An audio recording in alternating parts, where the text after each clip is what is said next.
Isipin mo na lang yan. Alam kong galit ka sa akin hindi dahil sa mga nagagawa ko, kundi sa mga maling desisyon mong ginagawa at wala kang masisi kundi ako. Pero anak, tandaan mo na yung mga desisyon mong yan mismo ang magmumulat sa iyong tama ang pagdidisiplina ko sa iyo noon. Sadyang gusto mo lang makawala dahil akala mo mahigpit ako. Mauunawaan mo ko kapag naging magulang ka na talaga. Dahil baka maging mas mahigpit ka pa sa anak mo. Dahil sa mararanasan mong paghihirap. Huwag mong ibahin ang usapan natin. Basta ang alam ko, masama ka pa ring ama. Wala kang kwenta, kaya naging ganito ang buhay ko. Isinusumpa ko na sana maghirap ka. At kung maaari, malumpo ka na lang para mas lalo ka maging walang pakinabang. Ewan ko na lang kung magtiis pa yung babae mo sa'yo kapag nangyari yon. Anak, huwag kang magsasalita ng ganyan. Masama ang nanunumpa ng tao dahil baka ikaw makaranas niyan. Kilabutan ka lalo pat buntis ka. Ayoko may masamang mangyari sa iyo at sa anak mo. Hindi kita tinuruan na maging ganyan. May mga magulang na itinataguyod ang kanilang mga anak ng mag-isa. Sa pagkakataon na yon, isinasakripisyo nila kahit na ang pansarili nilang kasiyahan. Kahit pasabihin ng iba na obligasyon naman nila yon. Katulad ni Romar na siyang tumataguyod sa nag-iisa niyang anak.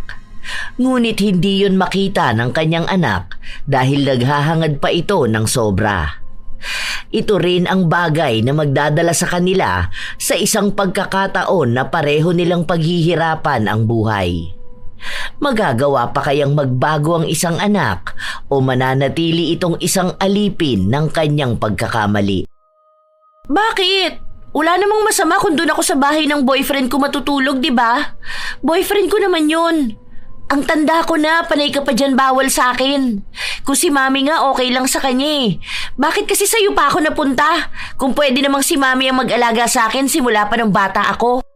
Anong okay sa pagtulog sa bahay ng lalaki ha? 16 years old ka pa lang, Melody.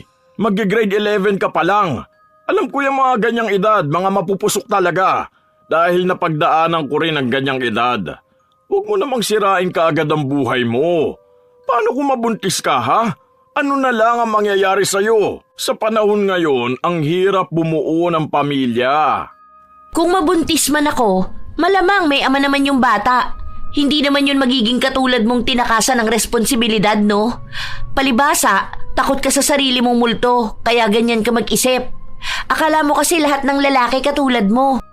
Hindi mo alam kung ano nangyari noon kaya kami naghiwalay ng mami mo. Wala na akong pakialam doon. Basta, aalis ako ngayon. Hindi ko kailangan ng approval mo. Matanda na ako kaya gagawin ko ang gusto ko. Oh, matanda ka na pala eh. Di pwede mo na pag-aralin at buhayin ang sarili mo. Kailan ka aalis sa bahay ko? Talagang gusto mo akong palayasin ha? Wala pa ako sa wastong edad, kaya may obligasyon ka pa rin sa akin. Baka akala mo makakatakas ka. Pwede pa rin kitang ireklamo dahil gusto mong tumigil magsustento sa akin. Hindi mo na nga ako nabigyan ng maayos na buhay. Gusto mo pang tumigil? Palibasa, may girlfriend ka na. Yung pokpok na bagong lipat doon sa upahan ni na Ate Claire. Wala kang karapatang pagsalita ng ganyan si Monica. Oh, kita mo na? Galit ka kasi totoo. Ipinagpalit mo dun si Mami? Sa ganong klaseng babae pa ha? Alam mong bago kay panganak, hiwalay na kami ng mami mo. Sa akin ka lumaki dahil umalis siya para sumama dun sa kanu niya na hindi rin naman siya pinanagutan nun na buntis siya. Kaya wag mo sa aking isisi kung anong nangyari sa relasyon namin. Naging mabuting ama ako sa'yo at ginagawa ko ang lahat para lang mabigyan ka ng magandang buhay. Magandang buhay? Maganda na pala to para sa'yo, ha? Nakatira sa maliit na bahay, nag-aaral sa public school, may maliit na baon. Ano? Grabe naman kung yun na pala ang magandang buhay para sa'yo. Alam kong hindi ito yung buhay na gusto mo, pero pinaghirapan ko ito. Hindi lahat ng tao may bahay. Hindi lahat ng bata nag-aaral, may nakakain. Kung tingin mong hindi yan dapat ipagpasalamat, sana tingnan mo yung mga taong pinapangarap yung buhay na meron ka ngayon. Kaya nga gusto kong makapagtapos ka ng pag-aaral eh. Dahil gusto kong mabigyan mo ng magandang buhay ang magiging anak mo. Gusto kong maibigay mo sa kanila yung mga hindi ko naibigay sa'yo. Pwede bang huwag ka magdrama ngayon? Wala akong panahon dyan sa pinagsasasabi mo. Sana ikaw, una pa lang alam mo na yun. Kung hindi mo rin naman pala kayang bigyan ng magandang buhay ang magiging anak mo, sana hindi mo binunti si Mami, di ba? Hindi mo na nga mabigyan ng buong pamilya, hindi mo pa mabigyan ng marangyang buhay. Buwisit na buhay nga naman, oh! Padabog na lumabas ng bahay si Melody. Hindi na rin siya pinigilan ng kanyang ama sa kung anong balak niyang gawin ng gabing yun. Dahil ilang beses naman na siyang pinagsabihan pero hindi siya nakikinig. Nagpunta ang dalagita sa bahay ng kanyang nobyo. Nakikitira lang ang kanyang nobyo sa bahay ng tiyahin nito at dahil nasa bakasyon ang mga kasama nito, maiiwan lang na mag-isa si James. Kaya siya pinapapunta ron. 8 magkakapatid sina James at siya ang panganay. Parehas silang nag-aaral sa iisang paaralan at ang mga kamag-anak ni James ang tanging nagpapaaral sa kanya. Ang bango mo naman, B. Oh, bakit parang kanina ko pa nakikitang nakasimangot ka? Hindi ka ba masaya sa ginawa natin, ha? Paano kasi? Ayan oh, nakikita ko na naman yung chat ng tatay ko. Nagagalit sa akin. Hindi ako pabayaan sa gusto kong gawin. Gusto ko naman maging malaya, maging masaya sa buhay ko. Sabi ko naman kasi sa'yo na umalis ka dyan sa poder ng tatay mo. Tapos huwag mong pansinin. I-block mo siya para hindi ka na niya makausap. Tapos doon ka na lang sa mami mo. Di ba may kinakasama yung Koreano? Yun nga ang gusto ko. Pero sabi ni Mami, kapag umalis ako dun sa tatay ko, ang swerte naman ng babae niya. Kasi sa kanya na mapupuntahan lahat ng pera ng tatay ko. Baka hindi na yun magsustento sa akin. Ay, oo nga pala. Kaso kaya mo ba yan na mga 2 years ka pang magtitiis dyan sa paghihigpit sa'yo ng tatay mo? Hindi ko na nga lang siya pinapansin. Bahala siyang magalit. Basta ako, gagawin ko ang gusto kong gawin. Nandiyan naman si Mami eh. Todo support sa akin. Sa mga araw na lumilipas, hindi na talaga nakikinig ang dalagita sa sinasabi ng kanyang ama. Uuwi siya kung kailan niya nais umuwi. Matutulog siya sa bahay ng nobyo hanggang gusto niya. Ilang beses na ring may nangyari sa kanila ng nobyo kahit halos 3 buwan pa lang silang magkarelasyon. Magastos din si Melody at siya ang sumusustento sa kanyang nobyo, lalo na kapag may problema sa kanilang bahay. Dahil nga panganay si James at maliliit pa ang mga kapatid niya, walang ibang maasahan ang kanyang mga magulang maliban sa kanya. Habang magkasama ang dalawa, napansin ni Melody na malungkot ang kanyang nobyo. Hindi mo ba bet ang pares nila rito? Hindi mo na naubos yan oh. Kanina ka pa dyan nakatingin sa phone mo. Ano ba yan? Si nanay kasi buntis na naman. Alam mo naman na yung bunso namin, mag-iisang taon pa lang yun. Oh, bakit parang palaging buntis yung nanay mo? Diba, nung nakaraan narinig ko katawagan nyo ng tita mo at pinapagalitan siya? Yun na nga, kasi si tatay nangangalakal ng basura. Tapos si nanay nasa bahay lang nag-aalaga ng mga bata. Kaso ayun, buntisin talaga siya eh. Ang problema ko, may ubo yung isa kong kapatid. Hindi mabila ng gamot. Nagsabi na ako kay tita kaso sasabay pa sa pakisuyo ko sa kanya dun sa project natin. Sige, gawa natin ang paraan ha. Kung sakali, magkano kaya? Ewan ko ba, baka 2K siguro. Magkikita kami ni Mami bukas kaya magtatanong ako sa kanya, baka matulungan ka niya. Kung sakali pala na mag-18 ka na at mag-work, parang ikaw na ang sasalo sa lahat, no? Oo, sinabi mo pa. Ako ang panganay eh. Kaya kapag 18 na ako, di na ako mag-aaral. Tatapusin ko lang tong hanggang grade 10 ko. Ilang months na lang naman pagtapos ng moving up natin, 18 na ako. Pwede na ako mag-apply sa mga fast food o kaya maging factory worker. Paano naman tayong dalawa? Bakit? Pwede pa rin naman tayo, di ba? Magtatrabaho lang naman ako dahil kailangan kong tulungan ng pamilya ko. Hindi naman tayo maghihiwalay.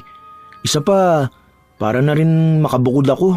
Tapos kapag may sarili na akong bahay, edi pwede na tayo mag-live-in. Di ba mas magandang plano yun? Ay, oo nga no. Sige, okay lang sa akin yun. Para makaalis na rin ako sa poder ng tatay ko kapag 18 na ako. Ayoko rin naman doon kung sakali man. Pero kapag may maganda na rin akong work, pwede na tayong bumuo ng sarili nating pamilya. Masayang nagpaplano ang dalawa sa kung ano ang mangyayari sa kanilang hinaharap. Na tila ba ganun nga lang kadali ang lahat. Kinabukasan, nagkita sina Melody at ang kanyang ina. Dapat ay sa bahay ng ina siya pupunta, pero sinabi nito sa kanya na kakain na lang sila sa labas para doon nila pag-usapan ang pakisuyo ni Melody. Naku naman anak, alam mo namang wala ako nahahawakang pera sa bahay, di ba? Yung grocery sa bahay, binibili na mismo yun ng asawa ko. Tapos, baon ng mga bata sa school, siya rin ang nagbibigay. Napakakuripot nun, sobra. Kailangan pa dun malupit na palusot para lang bigyan ako ng pera. Kailangan pa kapag sinabi kong doon gagamitin ng pera, doon talaga. Palagi pa nang hihingi ng resibo o patunay na hindi ko ginastos sa kung saan yung bigay niya. Ganun po ba? Bakit sobrang higpit naman yan sa'yo? Paano na lang kung bibili ka ng skincare mo? Siya rin ang bibili. Ang hirap nga eh. Kahit ang lola mo nang hihingi ng pera sa akin, hindi ko mabigyan. Akala nila mayaman na ako dahil lang sa Koreano ang asawa ko ngayon. Oo, siguro maganda ang buhay ko kasi nakatira ako sa malaking bahay at palaging masarap ang ulam. Pero iba talaga siya pagdating sa pera. Paano po kaya yan? Kasi naaawa ako kay James. Bakit hindi ka kaya manghingi ng pera sa tatay mo? Alam ko may makukuhang bonus yun ngayon ah. Huwag mo sabihin sa akin na ibinibigay niya lahat ng pera niya doon sa babae niya. Ang kapal naman ng mukha nun. Hindi naman po ako bibigyan nun eh. Alam mo naman yun, puro baon lang bigay sa akin. Kulang na nga lang di na ako bigyan ng cash dahil katwiran niya, pinapabaunan niya ako ng pagkain. Ang kuripot naman niyang tatay mo. Ganyan na yan noon pa man kahit mag-boyfriend at girlfriend pa lang kami. Laging nag-iipit ng pera. Gawan mo na lang ng paraan. Magkatwiran ka na lang sa kanya. Sabihin mo kailangan mo sa school o kaya magpapacheck up ka kamo. Galingan mo na lang. Konting paawa mo lang doon, kakagat na yun. Alangan namang matiis ka niya, di ba? Ikaw na nga lang ang nag-iisa niyang anak. Kung matutulungan lang sana kita eh. Kaso wala rin ako. Hindi alam ni Melody ang kanyang gagawin dahil ilang araw na silang hindi nagkikibuang mag-ama. Para bang nakatira lang sila sa iisang bahay pero hindi sila magkakilala. Kaya naman yung tiisin ni Melody dahil wala rin naman siyang pakialam kung hindi sila magpansinan. Ang mahalaga sa kanya ay ang babaunin niyang pagkain, pati na rin ang perang magagamit niyang pamasahe. Kahit hindi sila nag-uusap na dalawa, alam naman ni Romar ang obligasyon sa anak. Pero dahil kailangan ng dalagitan ng pera para tulungan ng nobyo, isasantabi niya ang inis niya sa kanyang ama. Tay, kumain ka na? Oo, kanina pa. Kumain ka na dyan, aalis na ako. May pera ka pa ba, Tay? Pera? Para saan? May babayaran kasi kami sa school. Kailangan ko ng 2K. Anong babayaran mo? Ang laki naman yata niyan. Di ba nagbigay ako para dun sa project nyo? Meron kasi kaming ambagan sa school. Mababa na nga yun eh. 4K nga dapat yun pero napakiusapan ko na kung pwede bang 2K na lang muna ang ibabayad ko. Wala naman akong maipon kasi wala naman kayong extra na perang binibigay sa akin. Sakto lang sa pamasahe ko. Kailan mo kailangan? Ako na lang ang magpapadala. Kaninong teacher mo ba ibibigay? Wag na, ako na lang ang magbibigay. Bukas na sana eh. Oo sige, mamayang gabi bibigay ko sa iyo yung pera. Alis na ako. Lock mo na lang ang pinto tapos magbukas ka ng ilaw sa kusina. Hindi ko pa alam kung anong oras ako makakauwi. Sige, pero siguraduhin mong may dala kang pera ha. Kailangan ko na bukas. Hindi nagbigay pa ng pansin ang dalagita sa kanyang ama matapos niya itong mahingian. Nang kinagabihan na yon, nagbigay naman ng pera ang kanyang ama kaya may naibigay siya sa kanyang nobyo. Dahil nakuha na niya ang nais niya, balik na naman sila sa walang kibuan ng ama. Pakiramdam ni Melody, mas madali naman talaga kapag ganun silang dalawa. Hindi na niya kailangan pang magkwento sa ama. Hindi na rin siya makakarinig ng kung ano-anong sermon mula rito. Hanggang sa isang araw, nalaman na lang ng kanyang ama ang dahilan kaya siya nanghingi ng pera. Kaya pagka-uwi niya, agad siyang kinausap nito. Ano bang tingin mo sa sarili mo? Ikaw pa talaga nagbibigay ng pera sa lalaki mo? Sinasabi ko sa'yo, Melody ha, makipaghiwalay ka sa lalaking yon. Ano bang problema mo kay James? Maayos siyang lalaki. Maayos na lalaki? Tingin mo ba may maayos na lalaking manghihingi ng pera sa girlfriend niya? Anong klaseng lalaki yun? Nasisikmura niyang babae ang nagbibigay sa kanya sa halip na dapat siya ang magbigay sa'yo? Huwag mo nga pagsalitaan ng ganyan ng boyfriend ko. Malamang tutulungan ko siya. Ano ba naman yung 2K? Ikaw nga nagbibigay ka ng pera sa babae mo na mas malaki pa dyan. May narinig ka ba mula sa akin? Ha? Wala naman, di ba? Kaya ganun lang din yun. Magkasama kami sa kahit na anong hirap. Magkaiba tayo ng sitwasyon. Kung nagbibigay man ako ng pera kay Monica, pinaghirapan ko yun. Ikaw, nagbibigay ka ng pera sa lalaking yun galing sa pera ng magulang mo. Siya ang lalaki. Dapat siyang nagpapakahirap. Ngayon pa lang nakikitaan ko na yan na hindi kayang obligasyon niya. O paano kung maging mag-asawa na kayo, ha? Aasa yan sa'yo dahil sinasanay mo siyang binibigyan mo ng pera. Ang lalaki yan dapat may obligasyon para sa'yo. Hindi ikaw ang bubuhat ng obligasyon niya. Para maliit na bagay lang gusto mo pang palakihin. Ewan ko sa'yo. Bahala ka sa buhay mo. Hayaan mo, kapag may trabaho na ako, babayaran ko lahat yan. Huwag ka mag-alala. Isinusumbat mo sa akin lahat, di ba? Oh, ano pa bang gusto mo? Mahal yung gatas ko ng baby pa ko? Pinambili mo ng diapers ko? Yung pinambayad mo ng tuition ko? Lahat ng gastos mo sa akin? Sige, ilista mo yan. Kwentahin mo. Tapos uunti-untiin kong bayaran kapag nakapagtrabaho na ako. Para matapos na yung mga hinaing mo sa buhay mo. Hindi ko sinabing babayaran mo lahat ng mga nagastos ko sa'yo. Ang gusto kong maintindihan mo, hindi mo kargo ang lalaki mo.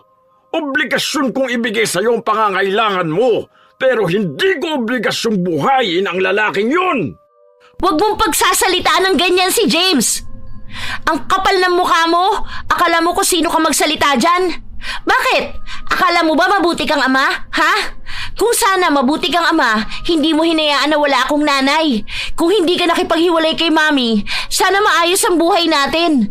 Kaso wala eh. Ikaw na nga ang nakabuntis sa kanya nung 16 pa lang siya. Ang lakas pa ng loob mong iwan siya. Kung yan ang kwento sa'yo ng mami mo, wala akong magagawa. Hindi ko siya iniwan. May mga sakripisyo rin ako para sa inyo. Siya ang kumawala sa pamilya natin dahil gusto niyang magbuhay dalaga. Oo, inaamin ko na may kasalanan ako dahil nabuntis ko nga siya na maaga. Pero handa naman akong panagutan siya. Pero siya ang may ayaw eh. Hindi ko siya pinilit manatili sa pamilya natin. Dahil kung gusto niyang buo tayo, sana nanatili siya. Eh kasi, sino ba naman babae ang gugustuhin maging asawang isang tulad mo? Wala kang kwentang lalaki. Wala kang kwentang ama. Kung wala akong kwentang ama, sana kung saan-saan ka na napunta ngayon. Sana wala ka sa poder ko. Sana hindi ka nakakapag-aral dahil pinabayaan kita. Pero hindi naman, di ba?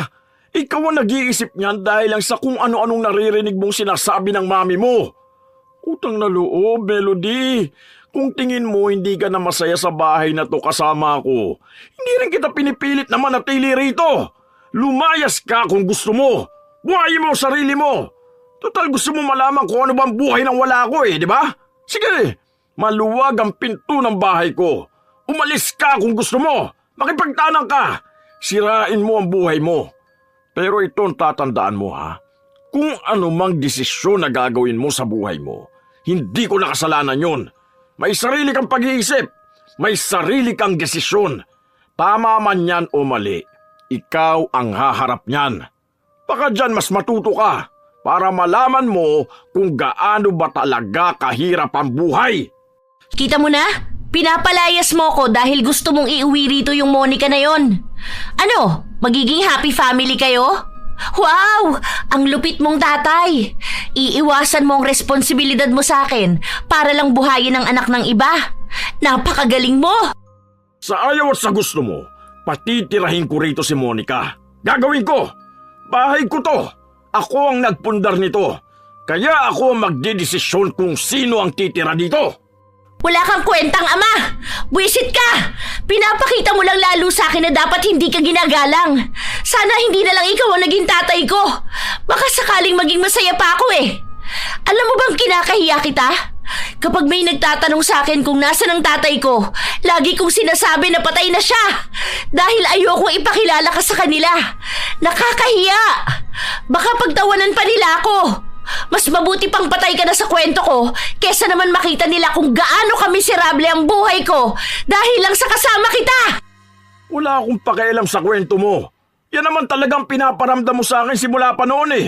Hindi ko alam kung anong mali kong nagawa sa'yo. Siguro kasi mahigpit ako. Sino ba namang amang hindi maghihigpit sa anak niyang babae, ha? Lalo na kayong mga kabataan para kayong mga pakawala. Ayoko lang danasin mo ang paghihirap ng pagiging batang ina. Dahil kung ikaw sa sarili mo hindi mo naranasan ang magandang buhay, hindi mo rin yun maibibigay sa anak mo. Tandaan mo yan! Ako, kapag naging isang magulang ako, sisiguraduhin ko na hindi matutulad ang anak ko sa nangyari sa akin. Buo ang pamilya namin at may responsableng ama. Hindi ako hahanap ng lalaking kagaya mo. Tandaan mo rin yan! Mahirap magsalita ng tapos, Melody. Hindi ako hihiling ng kahit na anong masama tungkol sa'yo. Pero alam kong darating ang araw na maiintindihan mo rin ako. Pero sana sa araw na yun, hindi pa huli ang lahat para sa'yo. Hindi na naghintay pa ng salita si Romar. Agad na siyang nagtungo sa kanyang kwarto habang bitbit ang sama ng loob sa kanyang dibdib. Palagi na lang silang nagtatalo ng kanyang anak. Ayaw niya ang mga salitang lumalabas sa bibig ni Melody, pero alam niyang kahit naman anong gawin niya, hindi niya mababago ang isip ng anak. Ang tanging makakakita lang ng mali niyang ginagawa ay si Melody lamang. Ilang araw pa ang lumipas, hindi na pinaghahandaan ni Romar ang anak niya ng babaunin nito. Nagluluto siya ng makakain nila pero hindi na katulad noon na nakahanda ang pagkain sa baonan ng dalagita. Bakit wala pa akong baon? Meron na akong niluto dyan. Ayusin mo na lang. Aalis na ako. Ganun lang yun? Hindi mo ilalagay sa baonan ko? Oh, akala ko ba kaya mo na ang sarili mo? Bakit pati paghahanda ng babaunin mo kailangan ko pang asikasuhin? Kaya mo na yan. Dapat matuto kang wala ako. Doon mo masasabi sa sarili mong hindi mo na talaga ako kailangan. Pati responsibilidad sa pag-aalaga sa anak, hindi pa magawa. Ay, anong klaseng tatay yan? Hindi na kumibo pa si Romar. Umalis siya ng bahay para pumasok sa trabaho. Si Melody naman, inasikaso ang kanyang sarili dahil sa tagal niyang maghanda ng babaunin niya at sabayan pa ng pag-aasikaso sa sarili, late siyang nakarating sa kanilang paaralan. Dahil doon ay napagalitan siya ng kanilang guro. Nang matapos ang klase, nagkita ang magkasintahan at inilabas ng dalagita ang lahat ng hinanakit niya tungkol sa kanyang ama. Diba? Kung ikaw ba naman matinong tatay, hahayaan mo bang mahirapan ang anak mo? Nakakainis na siya eh. Ewan ko ba? Kaya siguro iniwan ni mami yun eh. Kasi alam niyang wala talaga siyang kwentang lalaki. Buisit! Ano ba, Bi? Kumalma ka lang, okay? Tignan mo, stress na stress ka na. Kumukulubot na yung noo mo. Baka mamaya maaga kanyang tumanda. Ay, kasi naman yung lalaki na yun eh. Walang ibang dulot sa akin kundi ang sama ng loob. Wala na siyang pinakitang maganda sa buhay ko. Hindi na talaga ako makapaghintay na umalis sa bahay niya at magsama na tayong dalawa. Hayaan mo, mangyayari din yan. Sa ngayon, magtiis ka munang samahan ng tatay mo, ha? Okay lang yan. Ilang taon na lang naman eh. Ay, sana nga dumating na ang araw na yun. Hindi ko na kayang pagtiisan ng ugali niya. Tapos ang higpit pa. Kailangan kapag gabi na, matutulog na talaga. Hindi pwedeng magpuyat. Papatayin na niya yung wifi kapag 10 PM na. Buksan mo na lang ulit kapag tulog na siya. Hindi ko yun pwedeng buksan. Nasa loob ng kwarto niya yung wifi, no? Lagi pa namang nakalak yung pinto nun. Alam mo, simula nung nakilala niya yung babae niya, mas sumama ang ugali niya. Ang damot niya ngayon. Ayaw niya akong bigyan ng pera dahil sinasabi niya, binibigay ko lang daw sa'yo. Grabe naman yung tatay mo. Pati pala sa akin ayaw niya. Ay, sa bagay, alam ko naman na ayaw niya sa akin. Ang dami niya kayang sinasabi kapag nakikita niya ako. Nahihiya nga ako kapag nakikita ko siya kasi minamaliit niya ako. Ikaw mahihiya sa lalaki na yun? Ang kapal naman ng mukha niya kung magsasalita siya ng masama tungkol sa'yo. Bakit? Kilala ka ba niya? Ha? Siya nga ang walang kwentang lalaki eh. Walang kwentang tatay. Buwisit siya. Ay, ayan na. Naiinis na naman ako. Bakit parang nito mga nakaraan palagi ka na lang naiinis? I mean, ang bilis mong mainis. Minsan kahit mga kaklase mo bigla mo na lang inaaway. May nararamdaman ka bang kakaiba? Ewan ko. Hindi ko alam. Pero 5 days na akong delayed. 5 days? Normal ba yan? Malamang hindi. Never ako na-delay, no? Medyo kinakabahan nga ako eh. Baka kasi buntis ako. Buntis? Baka naman hindi. Baka ano lang yan. Di ba may ibang dahilan naman kung bakit nade-delay? Sa stress o pwedeng sa stress dahil sa tatay mo. Baka ganun lang. Maghintay ka na lang. Baka magkaroon ka na niyan bukas o kaya ngayong linggo. Paano kung hindi nga ako magkaroon? Hindi ko alam. Huwag mo na lang munang isipin yan. Hindi ka naman siguro buntis, no? Ano ka ba? Kapag 1 month na akong delayed, bumili na tayo ng PT ha? Hindi ka agad nakapagsalita ang kanyang nobyo. Baka sa mukha ni James ang pagkadismaya at ang takot sa posibilidad na buntis nga si Melody. Ilang araw na hindi makausap ng maayos si James dahil patuloy niyang iniisip ang kalagayan ng nobya. Araw-araw din siyang nagtatanong kung dinatna na ba ito. Hanggang sa umabot nga ang 1 buwan pero hindi pa rin nagkakaroon si Melody. May mga nararamdaman na rin siyang pagbabago sa kanyang katawan. Dahil doon, palihim silang bumili ng pregnancy test kit para malaman na kung ano ba ang buong katotohanan. Ano na? Anong nakalagay dyan? Buntis ka talaga? Oo. Ayan o. Ang linaw ng 2 linya, di ba? Ulitin mo. Marami akong biniling PT. Baka mali lang yan. Pang-4 na beses na nating sinubukan. Buntis nga ako. Pare-pareho lang ang lumalabas. Anong gagawin natin? Hindi pwedeng buntis ka. Anong hindi pwede? Buntis na nga ako. Ano pa bang pwede nating gawin?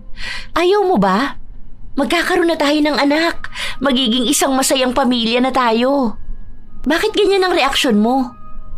Para namang hindi ka natutuwa sa nangyari. Parehas naman nating ginustong gawin to, di ba? Maging masaya ka naman. Hindi ko alam. Bata pa tayo. Wala pa akong trabaho. Hindi ko pa kayang bumuo ng pamilya. Alam mo naman na mag-18 pa lang ako, di ba? Bata pa yung mga kapatid ko. Walang tutulong sa bahay namin. Ang dami naming problema, lalo na sa pera. Ano naman? Pamilya naman natin ang bubuuin natin, di ba? Pinangako mo sa akin na pananagutan mo ko kapag nabuntis mo ko. Ito na yun. Basta ako, sasamahan kita kahit na anong mangyari. Palalakihin natin ang anak natin na may buong pamilya. Pwede mo naman tulungan ng pamilya mo kahit na may anak na tayo, di ba? Saka na lang siguro natin pag-usapan yan. Umuwi ka na sa inyo. May gagawin pa ako sa bahay. Inuutusan pa ako ni Tito na linisin yung sasakyan niya. Bukas na lang natin ulit pag-usapan kung anong dapat gawin. Halata kay James na hindi pa siya handa sa naging resulta ng pagiging mapusok nilang dalawa. Iniisip niya pa lang ang responsibilidad na mapapataw sa kanya kapag nagkaroon sila ng anak, hindi na niya kinakaya. Lalo pat umaasa ang kanyang pamilya na tutulungan niya ang mga ito. Hindi niya yun basta magagawa kung magkakaroon na siya ng anak. Kinabukasan, maagang nagising si Melody. Matagal siyang nakatingin sa salamin habang pinagmamasdan ang kanyang tiyan. Hindi pa naman yon halata pero iniisip na niya ang magiging magandang buhay niya kasama ang kanyang anak. Iniisip niya ang buong pamilyang maibibigay niya rito. Pamilya na hindi niya naranasan. Ilang sandali pa, narinig niya ang kanyang ama na kumakatok sa kanyang pinto. Inis niyang pinagbuksan ito. Mag-grocery ako. May ipapasabay ka bang ipapabili? Wala naman. Siguro sabon at shampoo na lang. Napkin mo, hindi na? Baka ubos na yan kasi yung maliit lang nabili ko last time. Baka magkaroon ka ngayon. Hindi na. Marami pa ako rito. Ha? Sigurado ka ba? Oo nga, di ba? Yun na yung sinabi ko. Kailangan pa magtanong ng paulit-ulit eh. Sige na, dalian mo lang at aalis din ako. Magkikita kami ni James dahil may mahalaga kaming pag-uusapan. Kahit na may pagtataka sa mukha ng kanyang ama, umalis ito. Ilang oras lang din, pagbalik niya ay may dala siyang mga prutas. Nagluto na rin kaagad si Romar. Para bago umalis ang anak, ay makakain na muna ito. Si Melody naman, panay ang tawag sa kanyang nobyo para tanungin kung anong oras ba sila magkikita. Pero walang nagiging tugon si James. Kagabi pa yon hindi nagpaparamdam sa kanya. Iniisip na lang ni Melody na baka naghahanda ang kanyang nobyo para sa pagsasama nila sa iisang bubong, katulad ng ipinangako sa kanya nito noon. Ilang sandali pa, nang makatanggap ng mensahe ang dalagita at sinabi na pumunta na lang siya sa bahay ng nobyo, agad na rin siyang naligo at nag-ayos. Luto na ang almusal. Kumain ka na muna bago ka umalis. Hindi na. Doon ako kina James kakain. Aalis na ako. Sigurado ka ba? Ang sarap pa naman ang niluto ko. Paborito mo to eh. Sinigang na baboy. Ayoko nga kumain, di ba? Ikaw na lang o kaya tirhan mo na lang ako para mamaya pag uwi ko. Alis na ako. Ano ba naman yan? Anong amoy yun? Bakit ang baho? Mabaho? Wala namang mabaho rito ah. Ang bango kaya, amoy lemon. Naghiwa ako ng lemon kanina kasi inilagay ko sa pitchel. Ang baho talaga. Itapon mo na nga yun. Nakakadiri. Ano bang nangyayari sa'yo? Buntis ka ba? Ha? Ano ba yung sinasabi mo? May mabaho lang dito sa bahay buntis agad. May napapansin ako sa'yo nito mga nakaraang araw pa. Alam kong delay ka. Dahil ako nagtatapon ng basura sa CR. Wala akong napapansin na ginamit mo. Ano? Buntis ka na talaga? Ano naman kung totoo? Ha? Diyos ko naman, Melody. 16 years old ka pa lang. Tingin mo ba makakaya mo mag-alaga ng anak mo kung sarili mo nga hindi mo maalagaan ng maayos? Bakit mo ba ako sinisigawan, ha? Kung buntis man ako, wala namang masama doon. Malamang babae ako. Kaya naman namin to ni James. Halika, magpupunta tayo ng ospital para malaman natin kung totoo bang buntis ka. Ano ba? Bitiwan mo nga ako, nasasaktan ako. Oo na, buntis ako. Diyos ko po, ano bang pagkukulang ko sa yung bata ka? Bakit naman ganyan ang ginawa mo sa sarili mo? Ang taas ng pangarap ko para sa'yo dahil ayaw kong mag-aya ka sa nangyari sa mami mo. Nak, bakit naman ganyan? Wala namang masama kung nabuntis ako. Hindi lang naman ako 16 years old na nabuntis, diba? Ang iba naman nagagawa nilang buhayin ng anak nila at mabigyan ng magandang buhay. Hanggat alam kong mahal ako ni James at handa siyang magpakatatay sa anak namin, hindi ko ikahihiya tong pagbubuntis ko. Anong magandang buhay ang maibibigay sa'yo ng lalaking yun, ha? Kung siya nga hirap na sa buhay niya tapos dadagdag pa kayo ng anak mo? Tingin mo ba kaya niyang mapakain ka ng 3 beses sa isang araw? Kaya ba niya ang gasto sa bata? Kung alam mo lang kung gaano kamahal ang magpalaki ng anak. Parehas pa kayong walang trabaho. Tapos yung magiging asawa mo, may mga kapatid pang bubuhayin. Mukhang yung magiging anak niyo kasabay pa ng nanay niyang isisilang yung bunso nilang kapatid. Tingin mo kaya niyang sustentuhan ang lahat? Kaya namin basta magtutulungan kami. Basta alam ko mahal namin ang isa't isa. Kaya namin to para sa pamilyang pinapangarap namin. Anak, ang pagbuo ng pamilya, hindi lang yan para sa pagmamahal. Hindi sapat na mahal nyo lang ang isa't isa para mabuhay kayo. Kaya nga kita pinag-aaral, di ba? Para magkaroon ka ng magandang kinabukasan at ang magandang kinabukasan na yun ang magiging susi para mabigyan mo rin ng magandang buhay ang magiging anak mo. Pero paano mo yun magagawa ngayon kung hindi ka pa tapos ng grade 10 mo? Buntis ka na! Huwag mo akong pakialaman, okay? Hindi naman ikaw ang ginugulo ko para sa anak namin eh. Kaya namin to.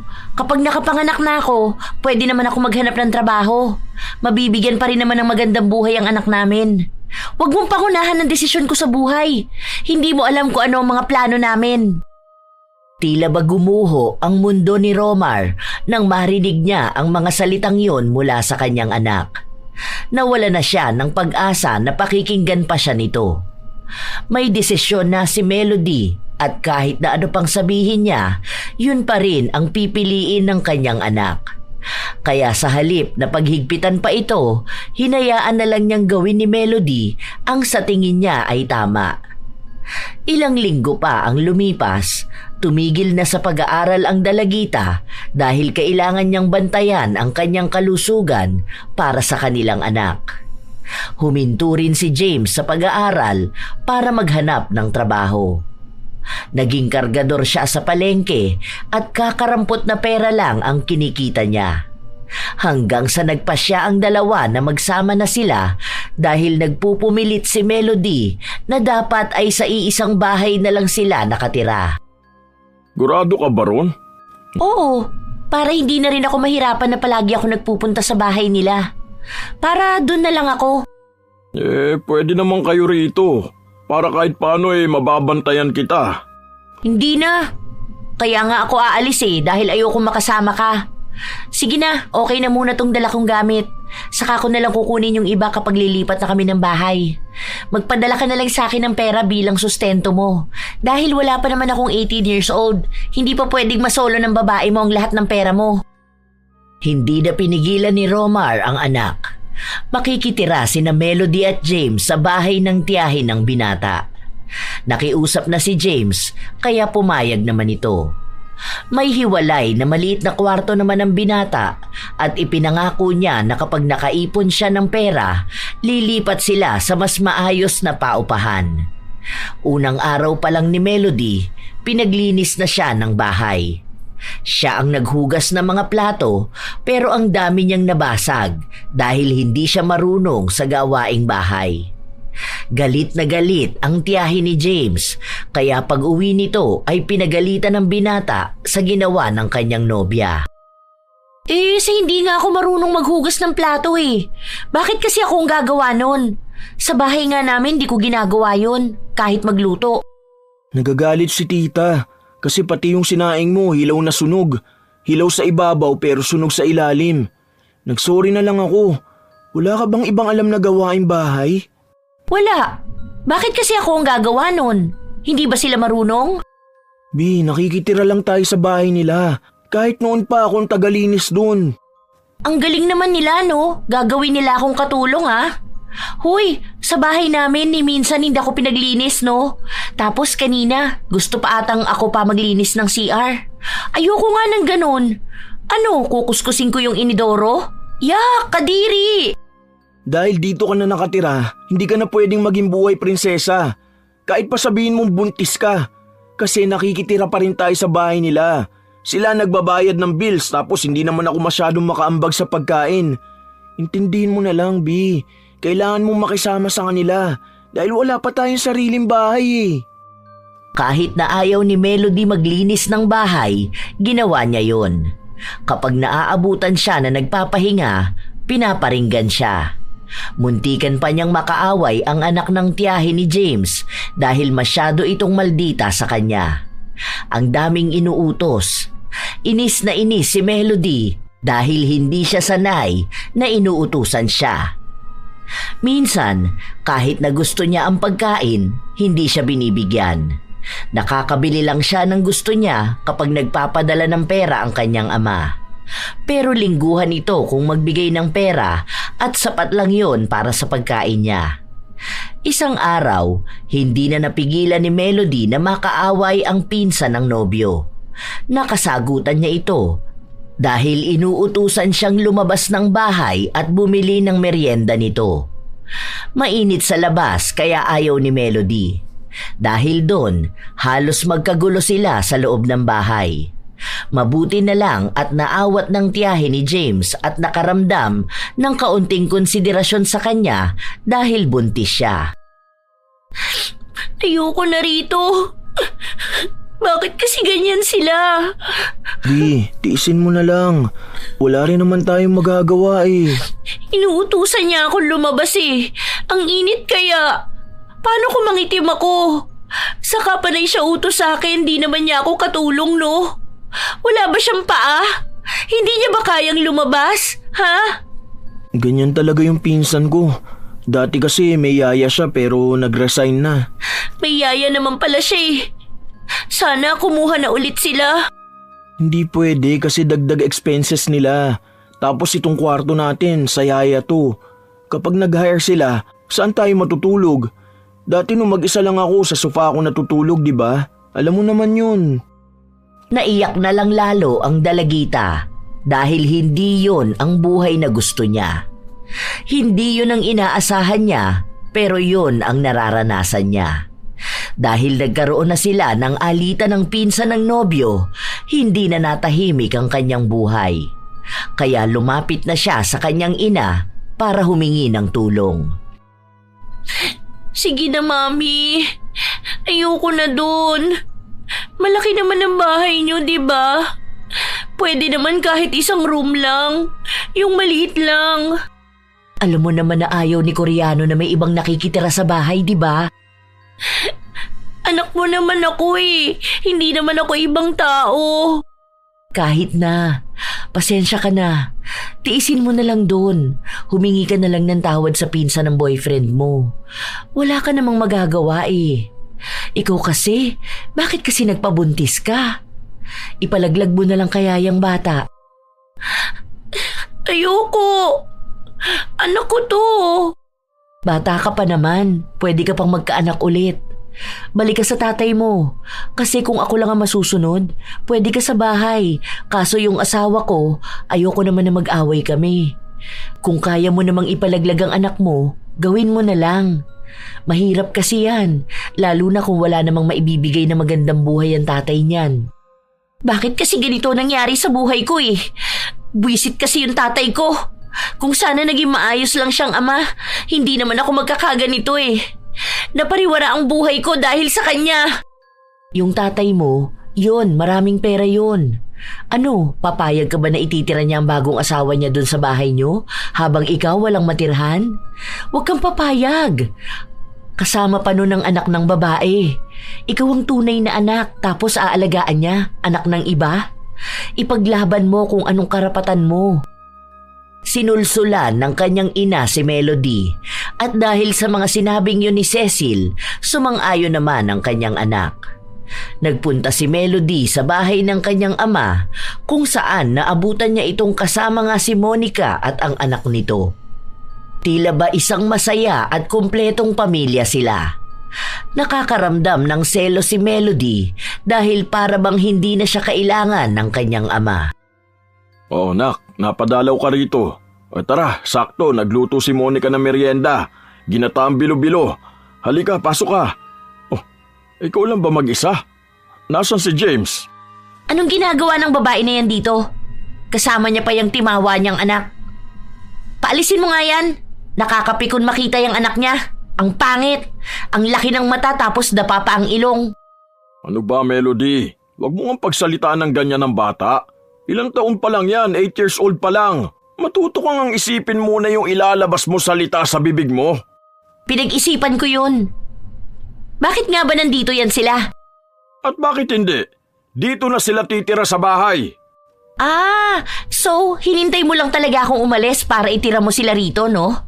Kaya pala hindi mo ako pinigilan, ha? Bakit kita pipigilan? Di ba ikaw ang may gustong sumama sa boyfriend mo? Bahay ko to. Kung gusto kong bumuo ng sarili kong pamilya, gagawin ko. Pero may obligasyon ka pa rin sa akin. Anong klaseng tatay ka? Pinabayaan ba kita? Di ba nagpapadala ako ng pera sa'yo? Akala ko ba kaya kang buhayin ni James? Bakit parang kasalanan ko pa ngayon na nabuntis ka niya? Bubuo kayo ng sarili niyong pamilya. Dapat kayo magsasakripisyo para sa anak niyo. Yun ang tunay na pagbuo ng pamilya. Buwisit ka! Ikaw ang may kasalanan kaya naging ganito ang buhay ko. Kung naging maayos ka lang sanang tatay, masaya ako. Hindi ako mabubuntis kaagad. Hirap na hirap ako doon sa bahay ng tita ni James kasi ginagawa nila akong katulong doon. Paano kung magiging walang kwentang ama? Kung ibinibigay ko sa iyo ang kalayaan na gusto mo, di ba nung pinipigilan kita matulog sa bahay ng boyfriend mo, nagagalit ka kasi mahigpit ako? Ngayon naman na hinahayaan na kita magsama kayo, magagalit ka pa rin sa akin? Sinabi ko na sa iyo, mahirap ang buhay para sa ganyang edad at ikaw ang nagdesisyong harapin yan. Kaya hindi mo ko masisisi sa anumang nangyayari sa iyo. Desisyon mo yan, dapat matuto kang panindigan yan. Ayan, sa ganyang ginagawa mo, mas lalo mong pinapatunayan na tama ngang umalis ako sa poder mo. Dahil wala kang malasakit sa anak mo. Isipin mo na lang yan. Alam kong galit ka sa akin hindi dahil sa mga nagagawa ko, kundi sa mga maling desisyon mong ginagawa at wala kang masisi kundi ako. Pero anak, tandaan mo na yung mga desisyon mong yan mismo ang magmumulat sa iyong tama ang pagdidisiplina ko sa iyo noon. Sadyang gusto mo lang makawala dahil akala mo mahigpit ako. Mauunawaan mo ko kapag naging magulang ka na talaga. Dahil baka maging mas mahigpit ka pa sa anak mo dahil sa mararanasan mong paghihirap. Huwag mong ibahin ang usapan natin. Basta ang alam ko, masama ka pa ring ama. Wala kang kwenta, kaya naging ganito ang buhay ko. Isinusumpa ko na sana maghirap ka. At kung maaari, malumpo ka na lang para mas lalo ka maging walang pakinabang.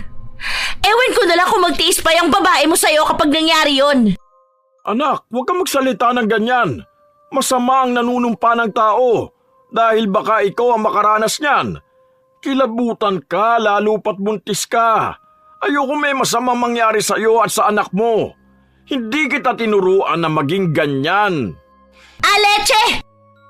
Agad na umalis si Melody.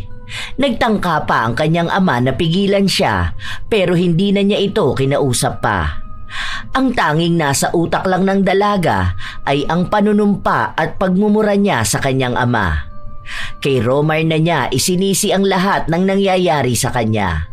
Kung bakit siya nabuntis ng maaga at kung bakit hindi siya nakapagtapos ng pag-aaral. Ayaw niyang tanggapin sa kanyang sarili na siya talaga ang may maling nagawa. Hindi na kaya pa ni Melody na makisama sa mga kamag-anak ni James pero wala siyang magawa dahil wala naman din siyang pupuntahan. Kahit pa magmakaawa siya sa kanyang ina, hindi siya kayang patirahin sa bahay nito. Maaari naman siyang manuluyan sa kanyang ama, ngunit ayaw niya itong makasama sa iisang bahay, lalo na ang bagong kinakasama ng ama. Ilang araw pa ang lumipas, nagkakalabuan na rin silang dalawa ni James. Lalo pat may dumagdag na problema sa bahay ng binata at kailangan niyang ipadala roon ang perang kinikita niya, kahit maging ang pera ni Melody na galing sa kanyang ama. Naiinis na rin ang mga kasama nila sa bahay dahil nagiging mas maarte palalo si Melody, lalo na at naglilihi na rin ito. Ilang beses niyang naririnig ang tiyahin ng nobyo na sinasabing lumipat na sila ng bahay. Pero nagmamakaawa si James na wag muna dahil wala silang mapupuntahan. Isang gabi, nagising ang dalagita at naabutan ang nobyo na nakatulala lang habang nakaupo. Bi, ayos ka lang ba? Hindi ko na alam ang gagawin ko. Kulang yung sinasahod ko, wala naman akong makuha matinong trabaho ngayon. Kailangan sa bahay ng pera eh. Kasi di ba buntis din si nanay. Tapos yung kapatid kong 13 years old buntis din. Tapos yung asawa niya tambay na lasenggo. Walang may pantutos to sa kanya. Lahat na nagsabay-sabay na. Hala, bakit naman ganun? Akala ko ba nag-aaral yun? Huminto na yun sa pag-aaral kasi nga wala kami maipampapaaral sa kanya. Hindi ko na alam, naguguluhan na ako sa buhay ko. Tapos binubuliglig pa ako ni tita. Gusto na tayong palayasin dito. Hindi ko na alam kung saan tayo pupunta. Bakit naman kasi ganyan ang ugali ng mga yan eh? Umuwi ka na lang kaya sa inyo. Baka tama nga ang mami mo. Ipalaglag mo na lang ang bata. Naririnig mo ba ang mga sinasabi mo? Anak natin to, tapos gusto mong ipalaglag ko? Nababaliw ka na ba? Wala naman tayong maipambubuhay dyan eh. Hindi ko kayang responsibilidad. Hindi ko kayang pagsabay-sabayin lahat. Wala akong natapos, wala akong makukuha magandang trabaho.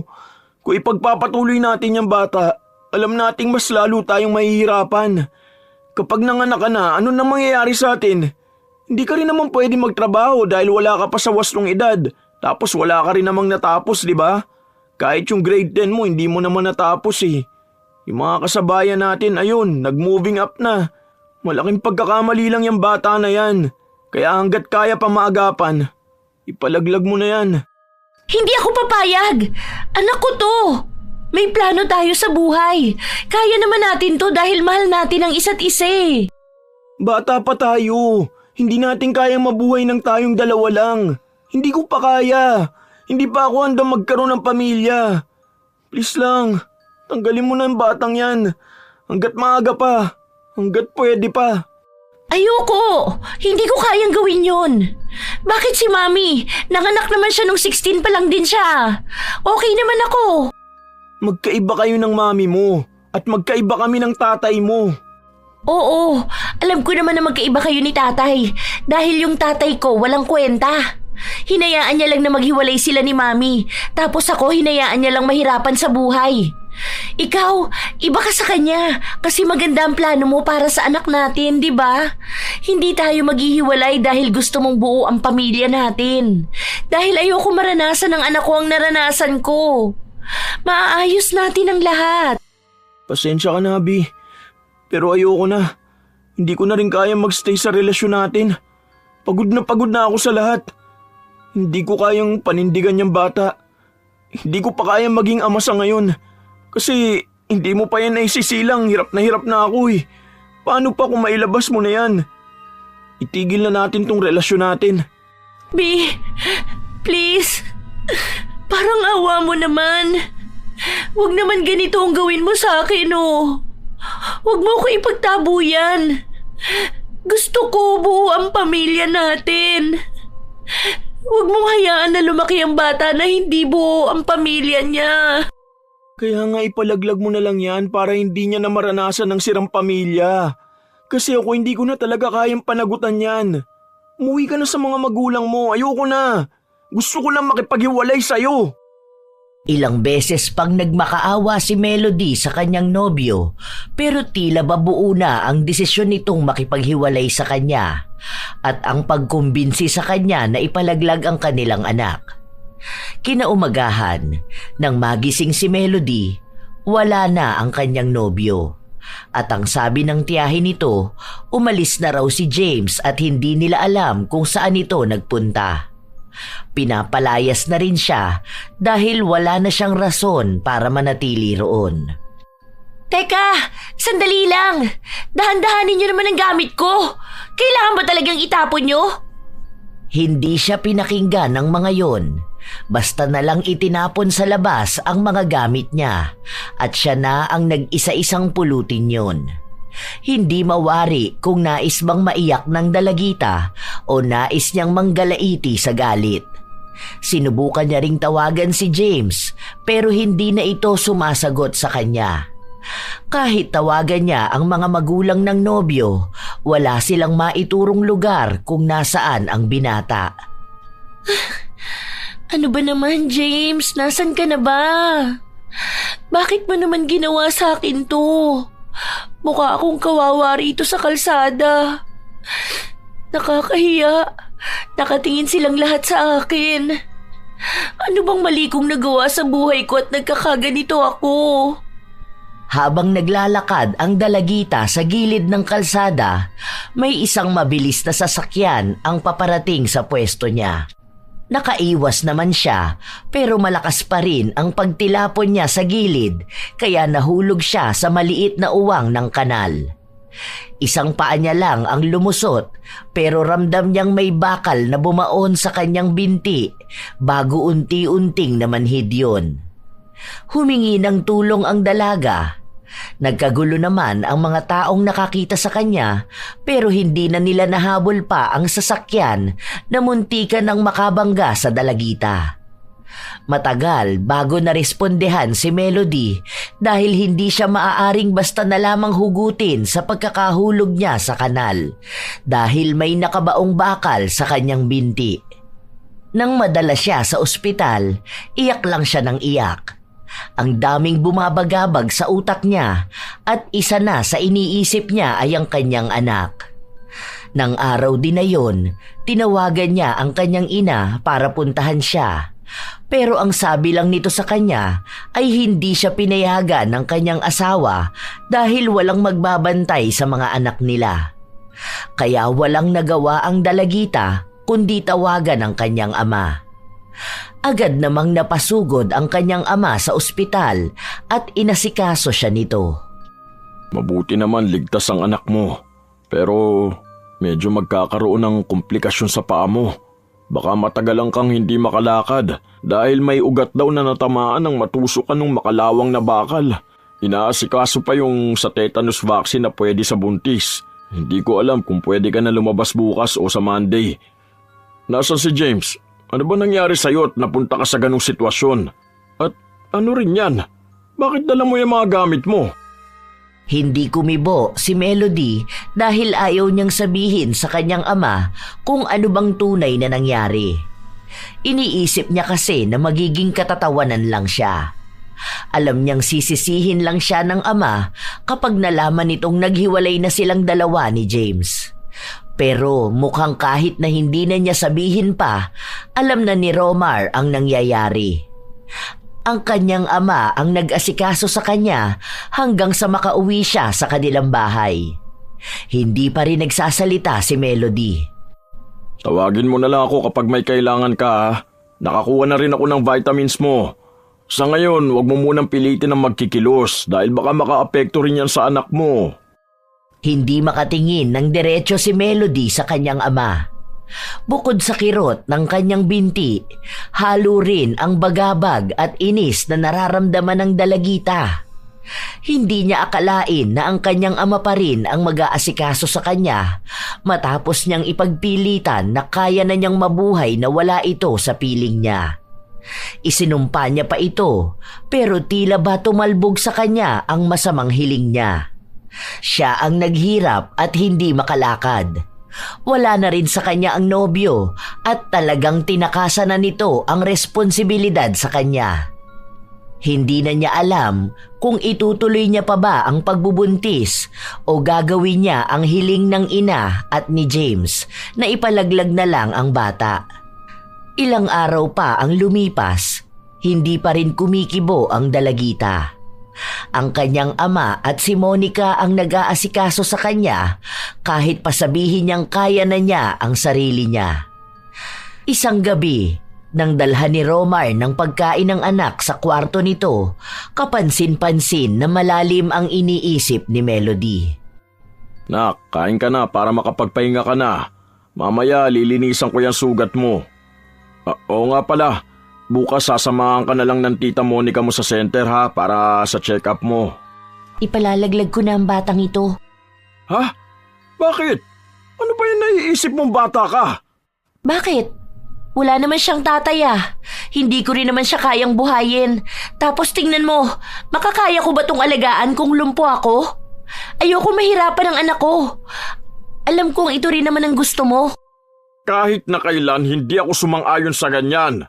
Kahit na alam kong bata ka pa, hindi kita kinumbinsi na ipalaglag mo yung bata. Walang kasalanan yan sa mga mali mong nagawa sa buhay mo. Kung sa tingin mong gusto kong mawala yan, sana nung pinagbubuntis ka ng mami mo, pumayag din akong magpalaglag siya nun. Katulad mo, ganyang edad ng mami mo. Gusto kanyang ipalaglag dahil ayaw niya pa magkaroon ng anak.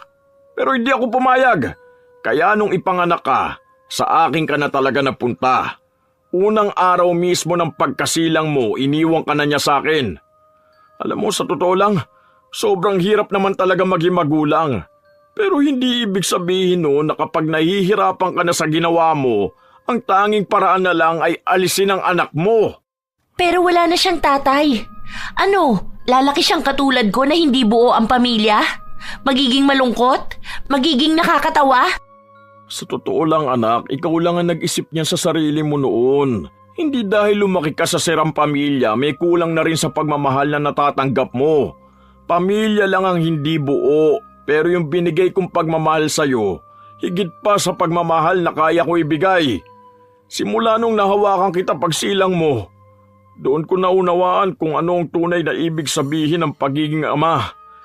Nung nakita kita, sinabi ko sa sarili kong gagawin ko ang lahat, maibigay ko lang sa iyo ang buhay na hindi katulad ng naranasan ko. Habang lumalaki ka, nakikita kong naghahangad ka ng buong pamilya na kahit anong pilit ko hindi ko maibigay dahil hindi na kami pwede ng mami mo.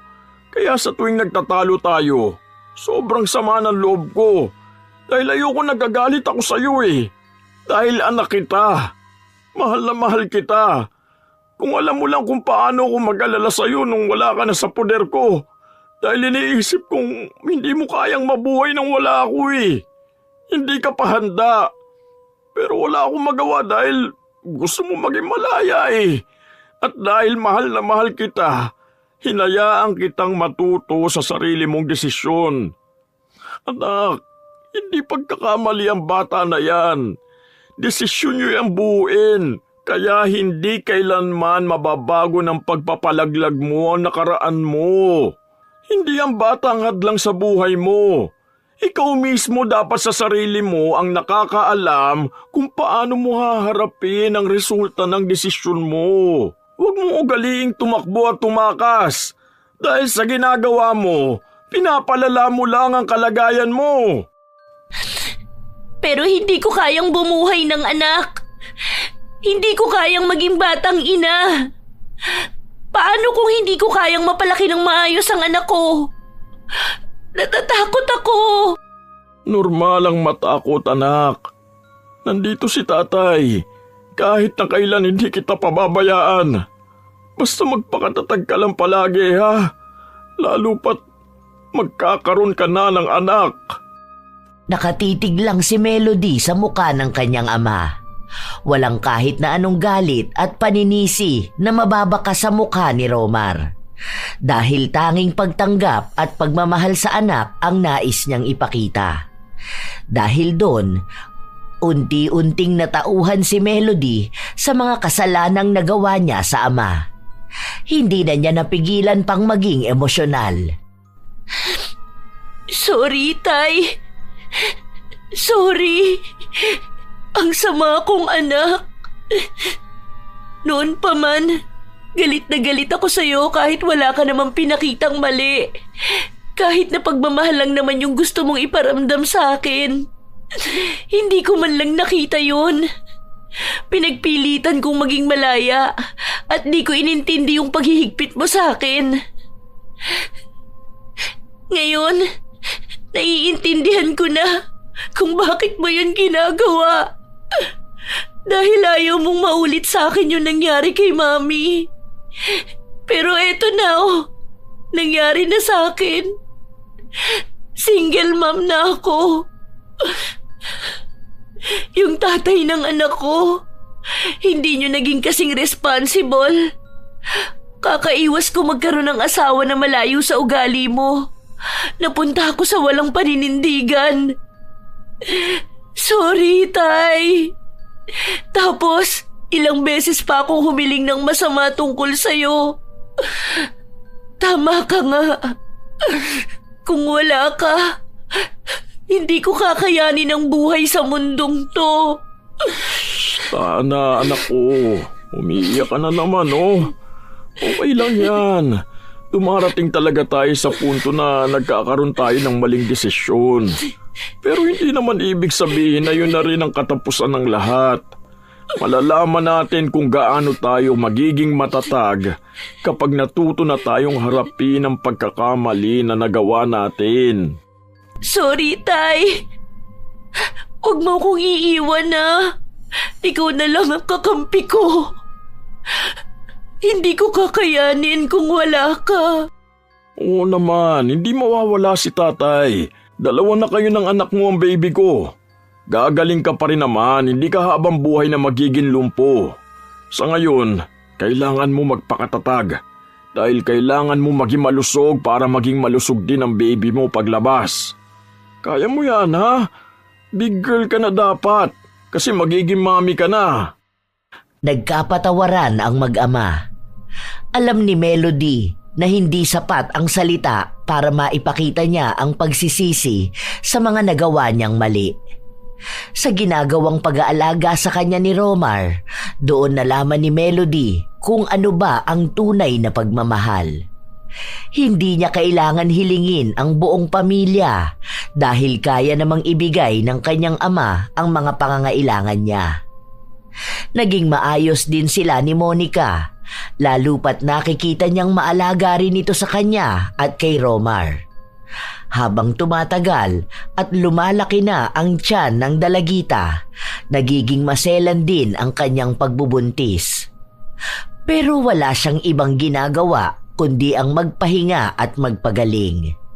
Kapag may pagkakataon, sinasamahan siya ng ama na maglakad-lakad sila sa tabing dagat.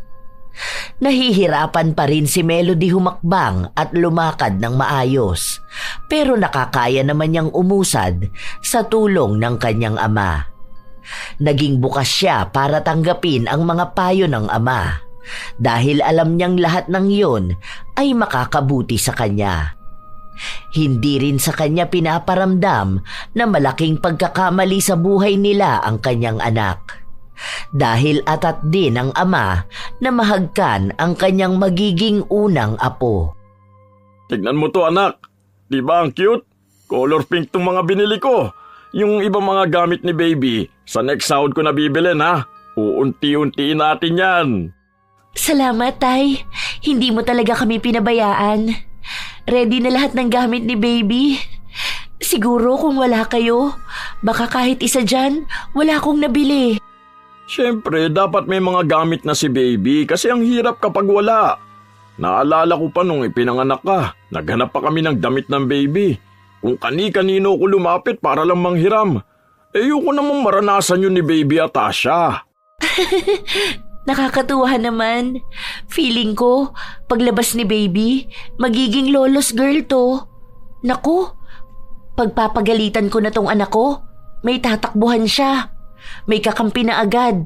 Nako, lugi na bigla ang anak kasi malamang mas kakampi na sa apo. Aba, dapat lang kampihan ng apo. Pero parehas lang din ang paghihigpit.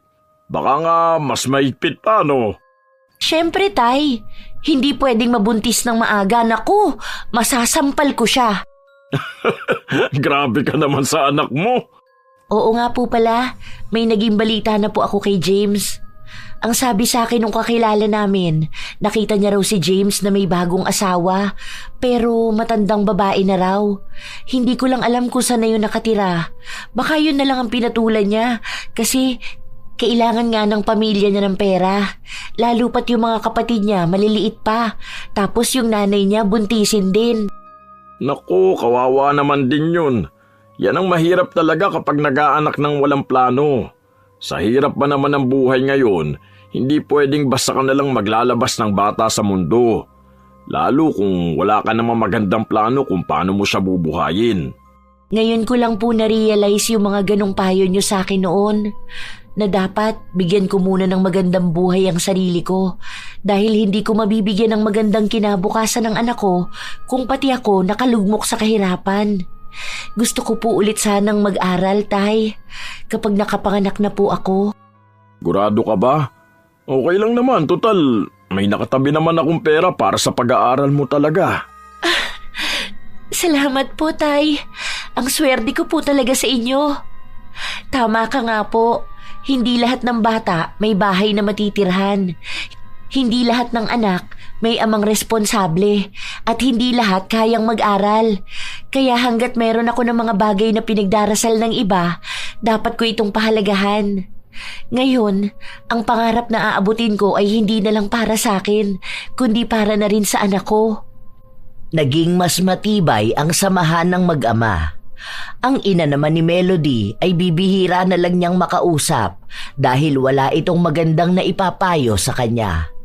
May mga salita pa itong sinasabi laban sa kanyang ama na ayaw nang marinig pa ni Melody.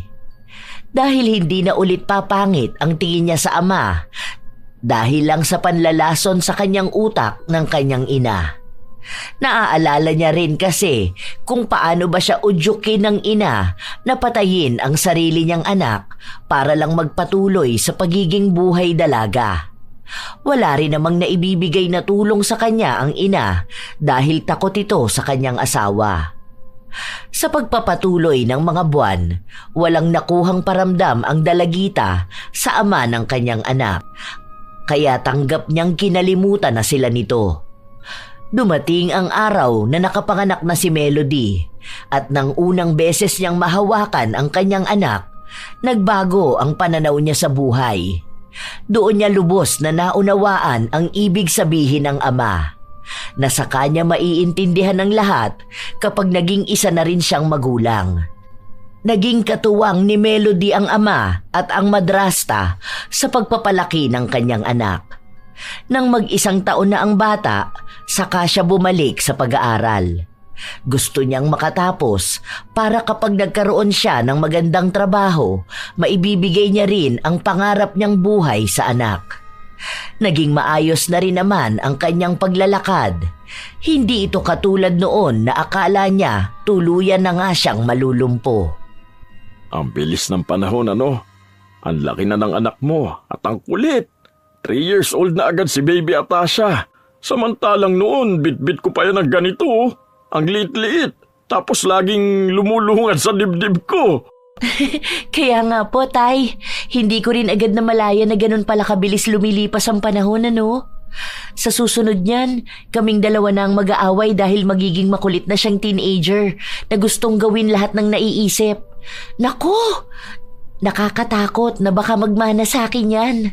Attitude pa lang yan, kuhang-kuha na sa akin. Dapat yata ihanda ko na ang sarili ko.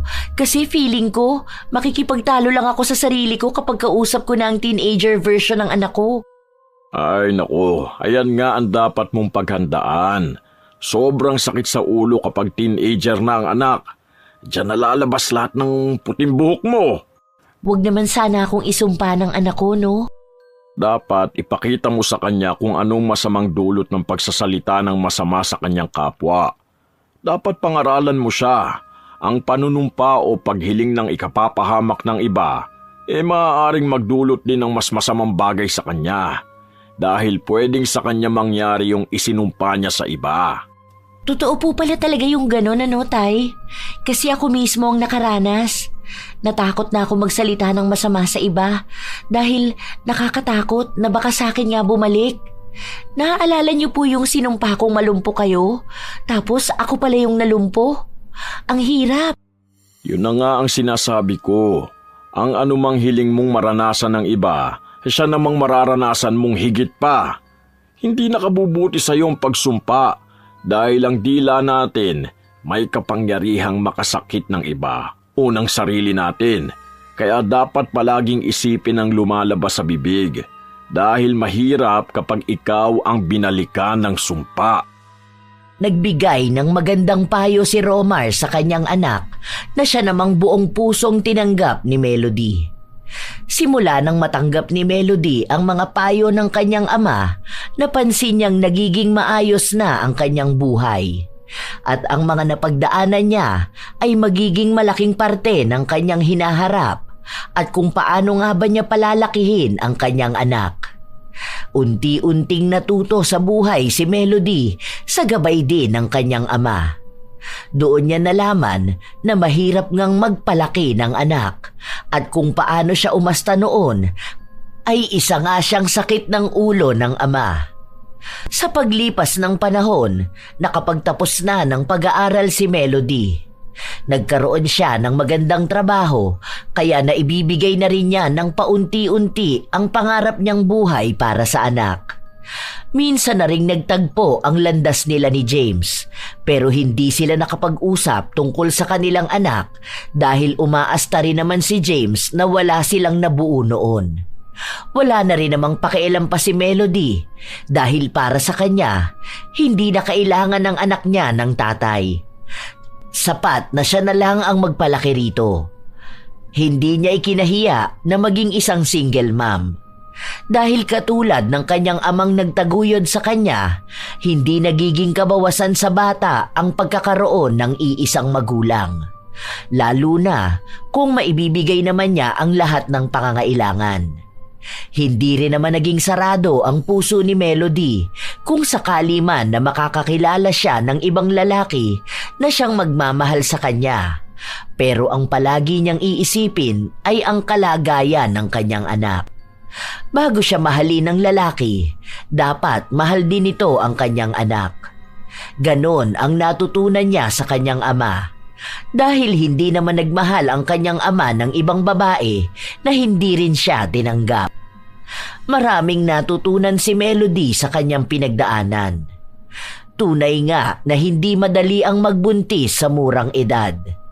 May pangarap na nasisira at napakahirap magpalaki ng anak. Kung walang tumulong sa kanya, alam niyang hindi niya kakayanin ang lahat. Kaya lagi niyang sinasabi sa mga kabataang mapupusok na ang pagbuo ng bata ay hindi biro kailanman, na ang pagmamahal ay hindi magiging sapat. Kailangan maging responsable sa desisyong kanilang pinipili. Dahil kapag nakabuo na, hindi na madaling makatakas. May dahilan kung bakit naghihigpit ang mga magulang. Tandaan na ang mga magulang ay nagbibigay ng payo, hindi para hadlangan ang kalayaan ng kanilang mga anak, kundi upang ingatan sila laban sa maling desisyon na maaaring magdulot ng mabigat na responsibilidad.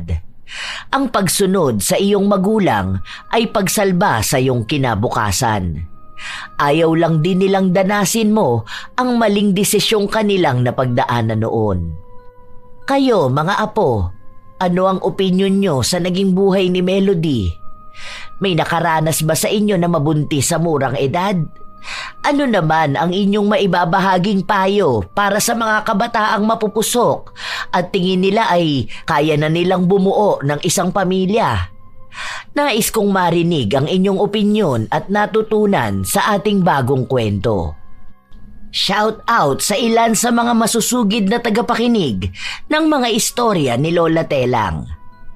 Caroline Aporto, Jen 1219, Jonaline Condez, Jenny Suzuki, Julieta Ortega, Janet Singson, Blessy May, Assorted Love Hurts KSA, Wilda Rodriguez, Mayhani 23, Iya Domingo, Miko Win Mark Cabrera, Charmaine Montilla, Basanta Mila, Perlin Nicor. Salamat sa pakikinig nyo, Min Ping, Marjorie Dequila, Nor Pontinuela, Cherry Fe de Alagdon, Art Ian Bensorto, Hathor and Yuki, The Fantastic Bullies, Miss OBR Travels, I Love Traveled, Romina Buado from Marikina, Lydia Lopez, Rachel Whitney, Marilor Guevara, Snow Cabanilla, Comega Mix, Noemi Kiambao at kay Angelica Degano Talanya at kay Sis Canchelin Canillo Obina ng Candelaria, Quezon. Lilian Del Rosario, kumusta kayo? Ami Yong, Chambu Diday, Loren Perez, Inang Ausa at sa Satrain family, Rosaura Delgado, Charmaine Angke, Florita Gapan, Cram Marker, Supladang Pasaway, Nancy Makasakit, Crisialin Ace Veloso, Alvin Ranera, Sheila Lagrama, Cinderella Gutierrez, Noemi Garcia Pabunan, Filipina Palsario. Shout out sa inyo, Jeneline Pajarito, Rose Guevara, Jessa Jacob, Ludet Alfabete, Emelita ng Taguig City, Ami Bug, Board Yarn, Raylin Santillan, Aimee Venzon, Sub Story, Jennifer Deginon, Jaime Constantino, Riz Magante, Abelita Jade, Gia Gigi. Shout out din sa inyo, Roslyn Mangilin, Florence Joyce Feras, Estely Reyes ng Marikina City, Jenny Lynn Oruga, Danilo Candido Jr., Abigail, Chris Alcantara, Marco Nanes at kina Kuya Dennis, Jay, at Lucky Pontipedra ng Pakil, Laguna, Roda Bieri, Thelma Salazar, Josefina Fuelias, Yang 79, Hernando Po Jr., Sonia S., Susie. Maligayang pakikinig sa inyo, Hazel Fiesta, Liza Agodo, Lorraine, Elizabeth Dunca, Roxanne Gaudicos, Angeline Gahelonia, Chloe Abalos, Annalisa Malatbalat, Sofia Moralio, Sydney Crosswind, Beth, Era Sera, My Haven and Stitch, Roy Lacandalo, Lucky Nanay at sa Balota family ng Caloocan, Maria Lina Kagawa, Avic Fernandez, Girly Satur at sa lahat ng taga-Siling Department ng Cosmo Malvar, Batangas. Belated happy birthday din noong August 20 kay Clay Ann ng Line 1. Nelly Pondok, Gami Ramos, Maria Victoria Matalote, Nora Mejia, Charlene Togores, Artemio Oyan, Lisel Christmas, Michelle Andales, Rubina 266, Letty Joachim, Brents Recto, Mea Espiritu, Gemstone Claro, Pureza Tagiwalo, Alma Naong, Grace Maniego, Maria Benitez, Mel Santarita, AJ Chua ng Subic, Sambales, Honey Faith Gregory, Hayashi J. Megan, Sheena Enriquez, Pamela Agasang, Lovely Rose Roa at sa kanyang napakagandang anak na si Princess Rain Roa Alawami. Ito ang inyong Lola Telang at maraming salamat sa palagi ninyong pakikinig, mga apo. Isipin mo na lang yan. Alam kong galit ka sa akin hindi dahil sa mga nagagawa ko, kundi sa mga maling desisyon mo.